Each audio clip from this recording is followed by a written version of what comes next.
The frozen Delaware River cracked ominously beneath the makeshift boats as General George Washington peered through the swirling snow toward the New Jersey shore. It was the night of December 25th, 1776, and the Continental Army was dying not from British bullets, but from despair, desertion, and the bitter cold that gnawed at their bones like a living thing. Washington's weathered face, illuminated by the pale moonlight reflecting off the ice-choked water, bore the weight of a revolution teetering on the edge of collapse. Behind him, barely 2,400 men huddled in their ragged uniforms, many barefoot, leaving bloody tracks in the snow that told the story of their suffering more eloquently than any words could. The general knew that by New Year's Day, most of these soldiers' enlistments would expire, and with them, perhaps the last hope of American independence. The situation had grown increasingly dire since the devastating defeats in New York. British General William Howe's forces had systematically pushed the Continental Army across New Jersey, in what Thomas Paine would later call the times that try men's souls. The Hessian mercenaries, those feared German soldiers in service to King George III, had established winter quarters throughout the region, confident that the rebellion would collapse before spring's return. Colonel Alexander Hamilton, barely 21, but already displaying the sharp intellect that would later shape a nation, approached Washington with the latest intelligence reports. The young aide de camp's breath formed clouds in the frigid air as he spoke in hushed tones about the enemy positions across the river. Trenton, garrisoned by 1,500 Hessian troops under Colonel Johann Gottlieb Brawl, lay vulnerable, its defenders grown complacent from weeks of inaction and Christmas celebrations. Washington understood that conventional military wisdom dictated waiting for better weather, better supplies, and reinforcements that might never come. But conventional wisdom had brought them to this desperate precipice. The general's mind raced through the possibilities, calculating risks that seemed almost suicidal. A surprise attack on Trenton could succeed, but it would require crossing a river choked with ice, marching through a blizzard, and maintaining absolute secrecy, all while coordinating multiple columns of inexperienced soldiers. The historical context of this moment cannot be overstated, as noted in David Hackett Fisher's acclaimed work Washington's Crossing, which extensively documents how this period represented the nadir of American revolutionary hopes.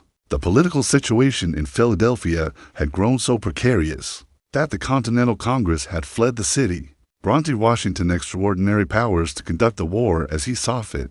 As Washington contemplated this audacious plan, he knew that failure would likely mean the end of the revolution, capture or death for himself and his officers, and the restoration of British rule over the colonies. Yet inaction promised the same result through the slower agony of army dissolution and popular surrender. The general's decision that night would echo through history, but first, he had to survive the crossing that lay ahead. The wind howled across the Delaware, carrying with it the promise of either redemption or ruin for the cause of American liberty. The assault on Trenton began at 11 o'clock on Christmas night, 1776, with Washington's army divided into three columns, attempting simultaneous river crossings. The main force, led by Washington himself, would cross at McConkey's Ferry, 9 miles north of Trenton, while Colonel John Cadwalader would lead Pennsylvania militia across near Bristol, and General James Ewing would ferry his men directly opposite Trenton to block enemy retreat routes.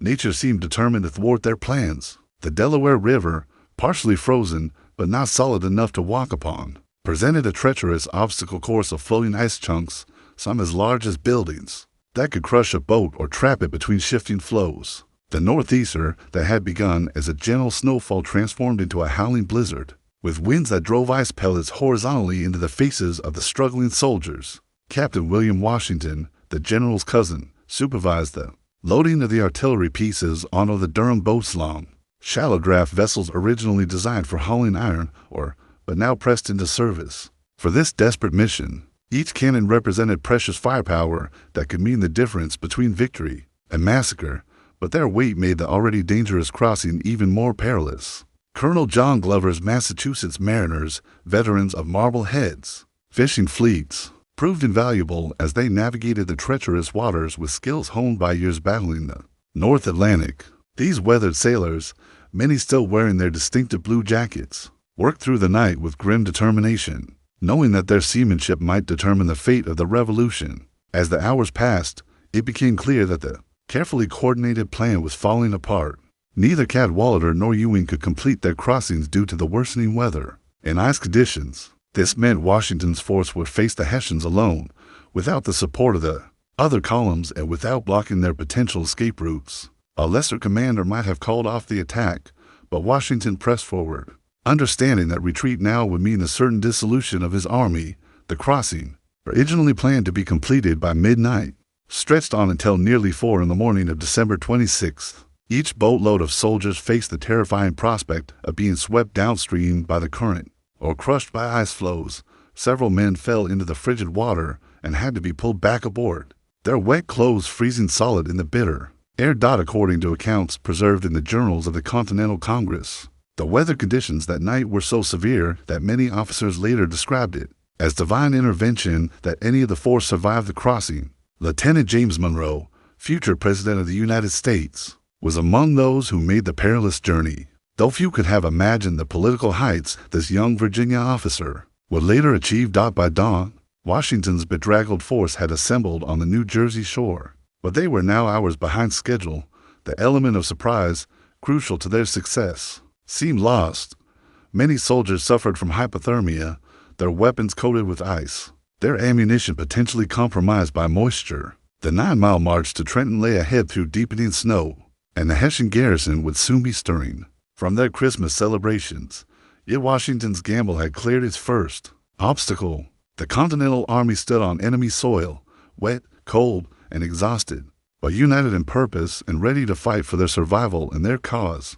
The 9-mile march from the Delaware River to Trenton tested the Continental Army's resolve as severely as the river crossing had challenged their courage. Washington divided his force into 2 columns, with General Nathanael Greene leading the larger contingent along the Pennington Road, while General John Sullivan's men took the River Road. The separation would allow them to attack Trenton from 2 directions simultaneously, but it also meant that if one column encountered difficulties, the other might face the Hessians alone. The storm that had aided their crossing now became their enemy. Snow fell so heavily that visibility dropped to mere yards, and the wind drove the flakes horizontally into the soldiers' faces with stinging force. Many men wrapped rags around their feet where boots had worn through, leaving crimson stains in the snow that marked their passage like a trail of suffering. The temperature had dropped below freezing, and soldiers' muskets became encrusted with ice that would need to be chipped away before firing. General Greene's column, which included Washington and the main artillery under Captain Alexander Hamilton, faced particular challenges as they dragged their cannons through increasingly deep snow. The horses struggled in the drifts, and men had to put their shoulders to the gun carriages to keep them moving. Each step forward required tremendous effort, and the constant threat of exposure casualties weighed heavily on the officers' minds. Private John Greenwood, an 18-year-old from Massachusetts, later recalled the march as a test of endurance that pushed men beyond their physical limits. Soldiers collapsed from exhaustion and cold, forcing their comrades to carry them or leave them behind to catch up later. The sound of coughing echoed through the ranks as men succumbed to respiratory ailments brought on by the brutal conditions. Washington rode among his men throughout the march, his presence serving as a constant reminder of their shared purpose. The general's calm demeanor and steady leadership provided psychological strength to soldiers who might otherwise have succumbed to despair. His horses' hooves crunched through the snow with methodical precision, matching the determined pace he set for the entire force. As dawn approached on December 26, 1776, the situation grew more precarious. The attack had been planned as a surprise assault under cover of darkness, but the delays caused by the crossing and the difficult march meant they would reach Trenton in broad daylight. The Hessians, professional soldiers with years of European warfare experience, would be alert and ready to respond to any threat. Intelligence reports suggested that Colonel Johann Gottlieb Rahl, commanding the Hessian garrison, had grown somewhat complacent during the quiet winter weeks. The German officer, a veteran of numerous European campaigns, reportedly dismissed the possibility of American attacks during such harsh weather conditions. This overconfidence might provide the only advantage Washington's exhausted force could hope to exploit. The contemporary military historian Christopher Ward, in his definitive work The War of the Revolution, notes that the physical demands of this march created a natural selection process among the Continental soldiers, with only the most dedicated and hardy men completing the journey to Trenton. As The outskirts of the village came into view through the swirling snow. Washington's gamble approached its climactic moment. To columns of frozen, exhausted American soldiers prepared to attack a professional garrison in broad daylight, with little more than determination and desperation as their weapons. The fate of the revolution hung in the balance of the next few hours. The attack on Trenton began at 8 o'clock in the morning of December 26, 1776, when Continental Army sentries spotted the first Hessian outposts. Through the driving snow, Captain William Washington, leading the advance guard, signaled back to his cousin the general that the enemy appeared unprepared for assault. The village lay quiet under its blanket of snow, with only scattered smoke from chimneys indicating the presence of the 1,500 German mercenaries quartered within. General Sullivan's column struck first, approaching from the river road, and immediately engaging the Hessian pickets at the lower end of the town. The sharp crack of musket fire shattered the winter's silence, followed by shouts in German as the professional soldiers scrambled to respond to this unexpected threat.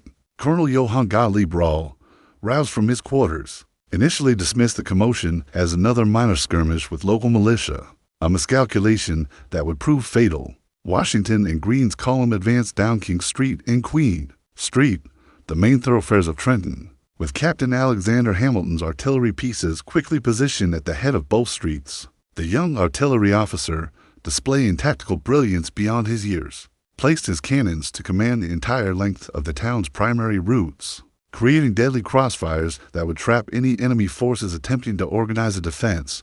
The Hessians, despite their professional training and years of European warfare experience, found themselves caught completely off guard.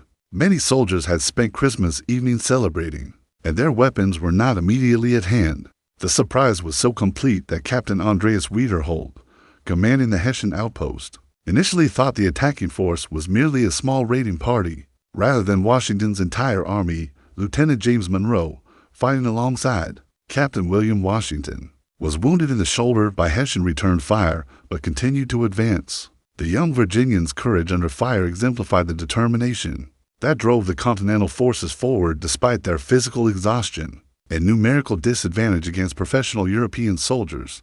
The battle's turning point came when Hamilton's artillery began firing down the main streets, creating havoc among the Hessian formations attempting to organize a counterattack. The German soldiers, trained in European-style linear warfare, found themselves unable to deploy effectively in the narrow confines of the village streets. While under constant cannon fire from multiple directions, Colonel Rahl, finally grasping the seriousness of the situation, attempted to rally his men for a coordinated response. The German commander, mounted on his horse and shouting orders in his native tongue, presented a conspicuous target as he tried to organize a countercharge. Against Greene's advancing infantry, Rahl's bravery was unquestionable, but his tactical position had become untenable.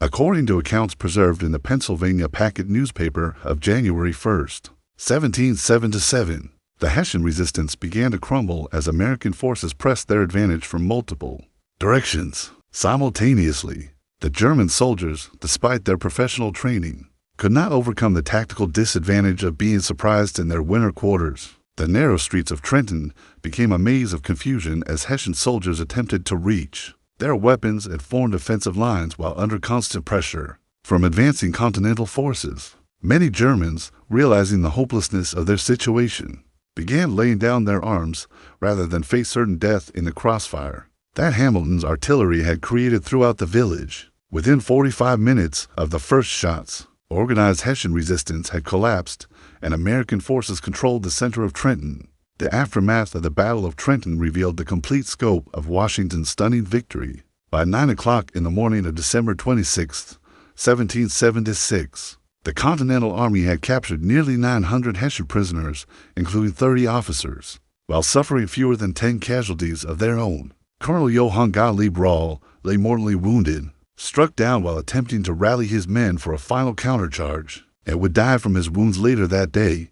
The material gains from the victory proved almost as valuable as the psychological impact.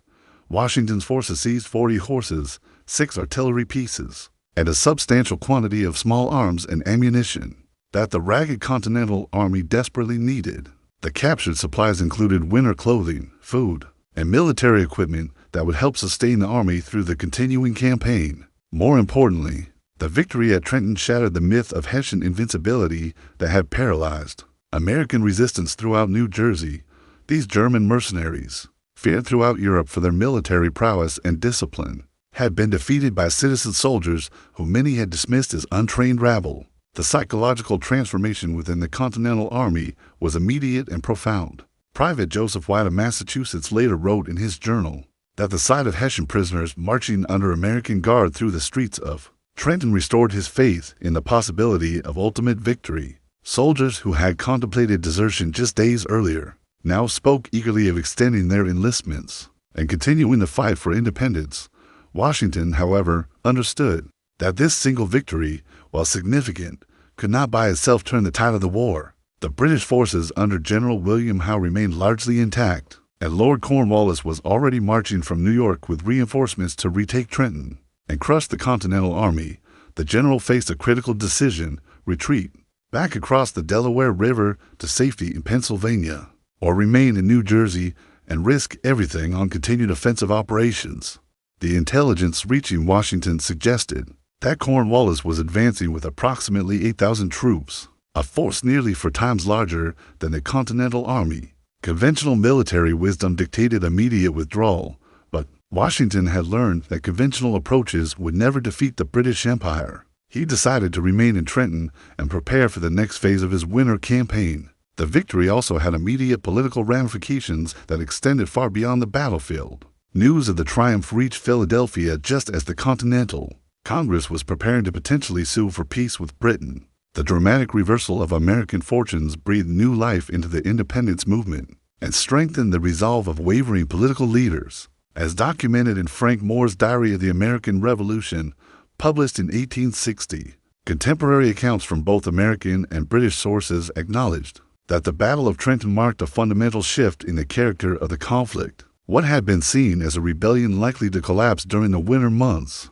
had suddenly demonstrated staying power and tactical competence. General Howe, comfortable in his New York winter quarters, was forced to reconsider his assumption that the American resistance would simply fade away during the cold months. The British High Command now faced the uncomfortable reality that Washington's army remained a viable fighting force capable of striking when and where least expected.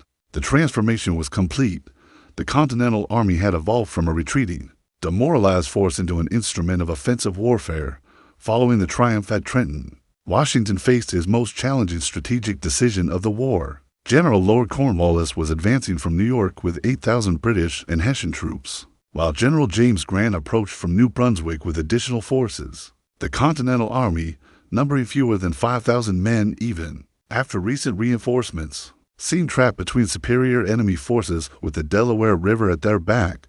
On December 30th, 1776, Washington made a desperate appeal to his troop whose enlistments were set to expire at midnight.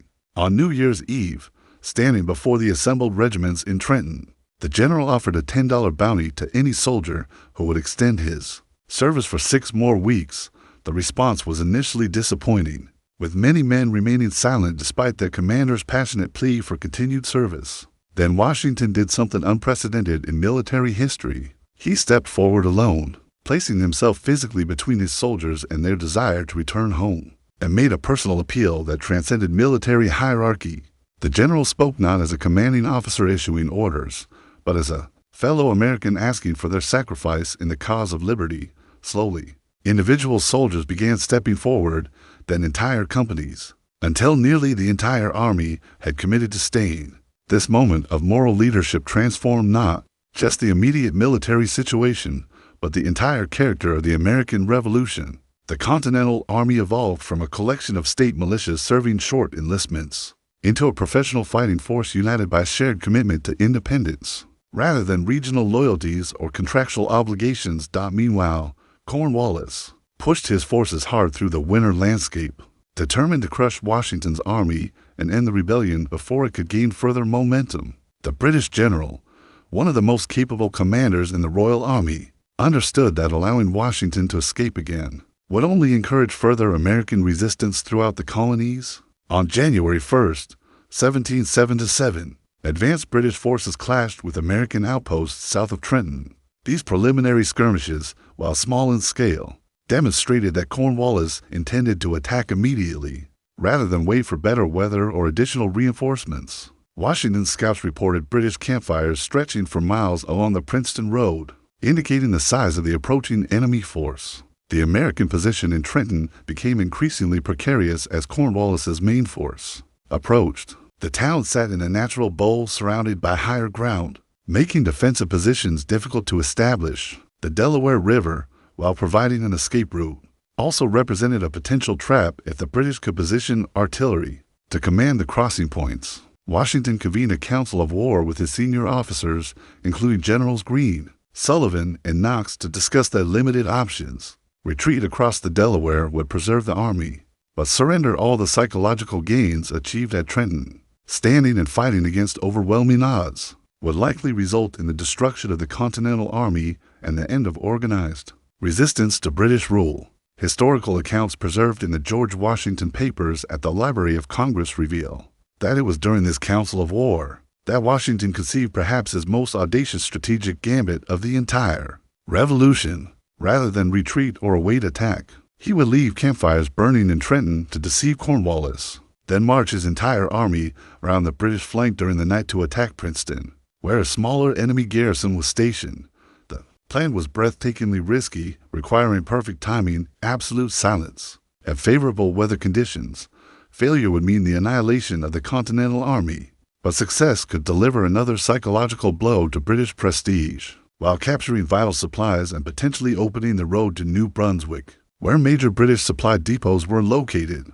As darkness fell on January 2, 1777, Washington prepared to stake everything on one final gamble. The night march from Trenton to Princeton on January 2nd and 3rd, 1777, required Washington's army to traverse 15 miles of frozen roads while maintaining absolute silence to avoid detection by British patrols. The Continental forces wrapped their wagon wheels in cloth and muffled their horses' hooves to minimize noise, moving like ghosts through the winter darkness toward their unsuspecting target. At sunrise on January 3rd, the American advance guard, under General Hugh Mercer, encountered British forces commanded by Lieutenant Colonel Charles Mawhood near the Quaker Meeting House south of Princeton. Mercer's men, primarily militia from Pennsylvania and Virginia, initially drove back the British pickets, but soon found themselves outmatched by Mawhood's seasoned regulars. Of the 17th Regiment of Foot, the engagement quickly turned against the Americans when British bayonet charges broke Mercer's hastily formed line. General Mercer himself was mortally wounded, struck down by British bayonets while attempting to rally his retreating men. The sight of their commander falling caused panic among the militia, and entire companies began fleeing toward the rear, threatening to expose Washington's main force to premature discovery. At this critical moment, Washington personally rode forward into the chaos of battle, his presence immediately transforming the tactical situation.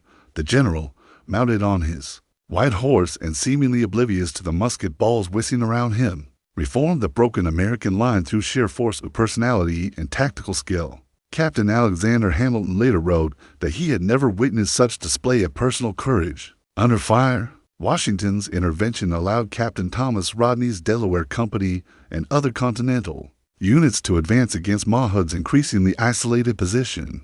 The British commander, realizing his tactical disadvantage, attempted to withdraw his forces toward New Brunswick, but American artillery under Captain Hamilton had positioned themselves to command the main roads leading out of Princeton. The battle's climax came where Washington led a charge against the British position near Nassau Hall, the main building of the College of New Jersey, now Princeton University. The general's horse was shot from under him during the assault, but he quickly mounted another and continued pressing the attack. The sight of their commanding general personally leading the charge inspired the Continental soldiers to extraordinary efforts.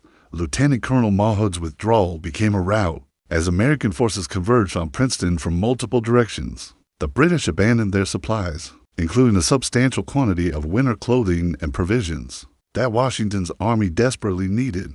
More importantly, the victory at Princeton completed the psychological transformation begun at Trenton. The strategic impact of these twin victories cannot be overstated. British General William Howe was forced to abandon most of his advanced positions in New Jersey, concentrating his forces around New York and a few key strongholds. The myth of British invincibility, already damaged at Trenton, lay shattered. Across the frozen fields of Princeton, news of Washington's victories spread throughout the colonies with remarkable speed, inspiring renewed commitment to the independence cause in regions where support had been wavering. Militia units that had disbanded during the dark days of December began reforming, and recruitment for the Continental Army increased dramatically. According to contemporary accounts documented in the Boston Gazette of January 13, 1777, the victories also had profound impact on European perceptions of the American Revolution. French officials, already secretly sympathetic to the American cause, began seriously considering formal alliance with the rebellious colonies. The Battle of Princeton marked the true turning point of the American Revolution, not because it was the largest or most decisive engagement, but because it demonstrated that citizen soldiers fighting for their own liberty could defeat professional European armies through superior leadership, tactical innovation, and moral commitment. Washington had transformed a desperate winter retreat into an offensive campaign that changed the entire character of the war. The road from Trenton to Princeton became the path from despair to hope, from retreat to victory, from a struggling rebellion to a revolution that would ultimately create a new nation, founded on the principles of self-governance and individual liberty.